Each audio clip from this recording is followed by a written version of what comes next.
सर्वांना माझा नमस्कार. तर फायनली माझं बाळ झालेलं आहे 7 महिन्याचं आणि त्याच निमित्ताने मी घरगुती सामानामध्ये डेकोरेशन केलेलं आहे. ते कसं केलं तेच तुमच्याशी शेअर करणार आहे. तर व्हिडिओ शेवटपर्यंत बघा. कसे पटकन 7 महिने निघून गेले ना ते कळलंच नाही.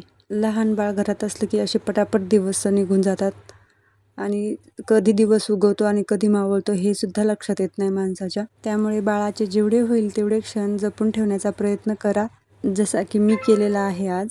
तर इथे मी आपल्या घरात ज्या भरण्या असतात त्याच्यामध्ये आपलं सामान असतं, डाळी तांदूळ वगैरे, तेच भरण्या घेऊन आले आणि त्या काय केला, खाली असं छोटासा कपडा आथरला, तुम्ही बघू शकता व्हिडिओमध्ये त्याप्रमाणे, आणि त्याच्यावर अशा भरण्या ठेवल्या. त्या भरण्यांमध्ये तूर डाळ, मूग डाळ, मसूर डाळ अशा भरपूर प्रकारचे जे साहित्य असतं आपलं किराणामध्ये ते होतं आणि असं डेकोरेशन केलं. आता मला इथे खाली 7 मंथ असं नाव काढायचं होतं. तेच विचार मी करत होते की कशाने काढावं. मग त्याच भरण्यामध्ये जे साहित्य होतं तेच मी इथे घेतलं. इथं 7 नाव काढायचं होतं मला, पण नंतर परत लक्षात आलं की आपण इथे 7 न काढता 7चा आकडा काढू आणि मंथ असं नाव काढू. नाचणी, मसूर डाळ, जवस, मटकी, मूग याने मी मंथ असं नाव काढलं.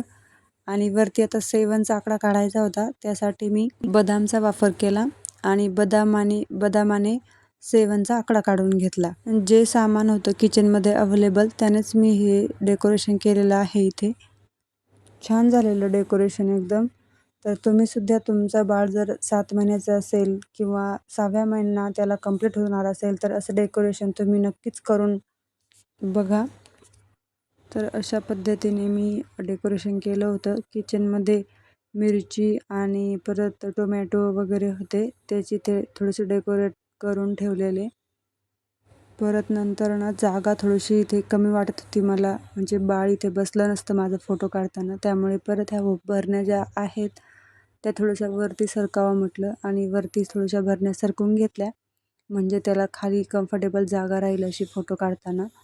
आणि हे सगळं करत असताना माझं बाळ झोपलेलं होतं. तो जागे असल्यावर हे असं काम करणं शक्यच नाही मला.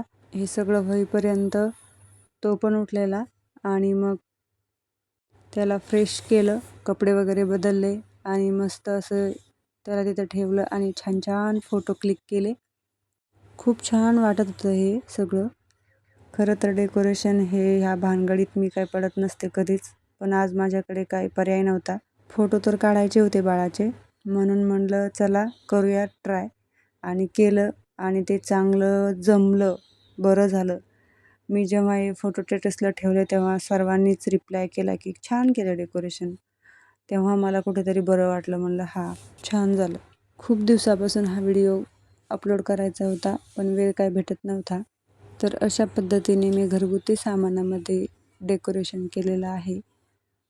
अपेक्षा करते तुम्हाला हा व्हिडिओ आवडला असेल आणि ह्या व्हिडिओमधून थोडीफार का होईना आयडिया मिळाली असेल. तर हे बघा, फायनली डेकोरेशन हे असं दिसत होतं. तुम्हाला हा व्हिडिओ आवडला असेल तर कमेंट करून नक्की सांगा आणि व्हिडिओला एक लाईक करा. चॅनलवरती नवीन असाल तर चॅनल सबस्क्राईब करा. भेटूया अशाच नवनवीन व्हिडिओमध्ये. तोपर्यंत स्वस्त रहा, मस्त रहा आणि मला असाच सपोर्ट करत राहा. चला तर मग बाय बाय.